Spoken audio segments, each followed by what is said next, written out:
ఓం నమ శివాయ. కార్తీక పురాణం 23వ అధ్యాయం. శ్రీరంగ క్షేత్రమున పురంజయుడు ముక్తి నొందుట.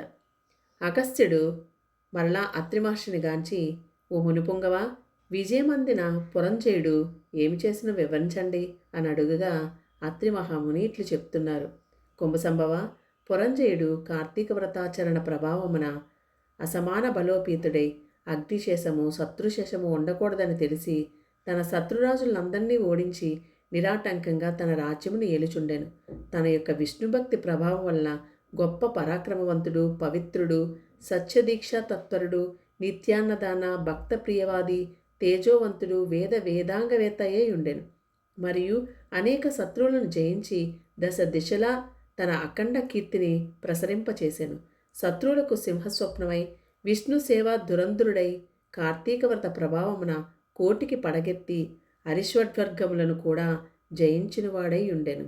ఇన్ని ఏలా అతడిప్పుడు విష్ణు భక్త్యగ్రేసరుడు, సదాచర సత్పురుషులలో ఉత్తముడై రాణించుచుండెను. అయినను తనకు తృప్తి లేదు.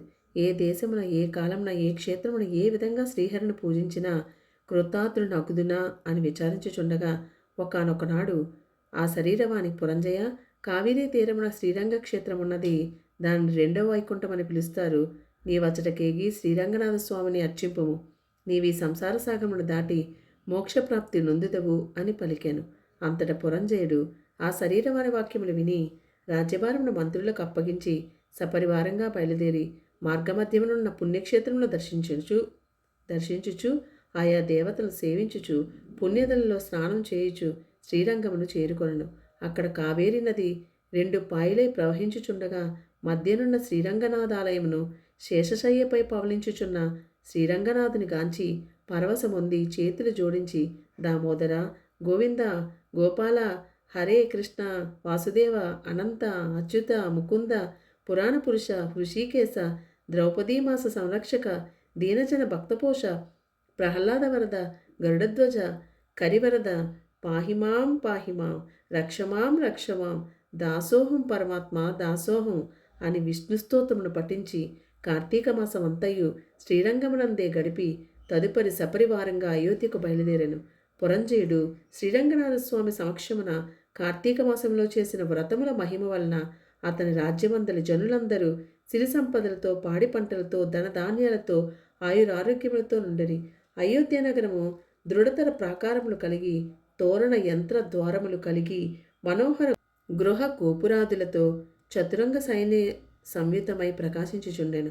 అయోధ్య నగరమందలి వీరులు యుద్ధ నేర్పరులై, రాజనీతి గలవారై, వైరి గర్భ నిర్భేదకులై, నిరంతరము విజయశీలురై, అప్రమత్తులై ఉండిరి.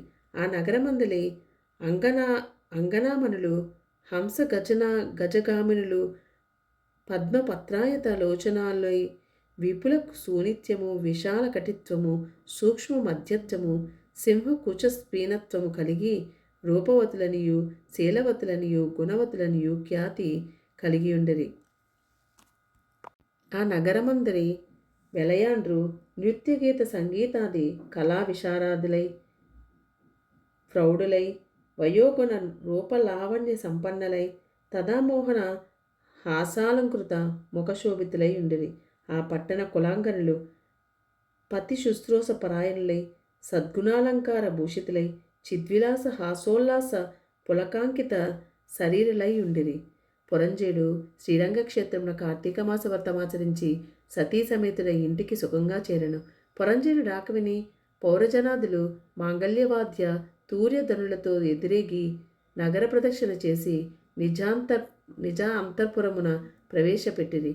అతడు ధర్మాభిలాషి అయి దైవభక్తి పరాయణుడై రాజ్యపాలన నచ్చుచు కొంతకాలం గడిపి వృద్ధాప్యం వచ్చుటచే ఐహిక వాంఛలను వదులుకొని తన కుమారునికి రాజ్యభారం అప్పగించి పట్టాభిషిక్తుని చేసి తాను వానప్రస్థాశ్రమను స్వీకరించి అరణ్యమునకేగెను.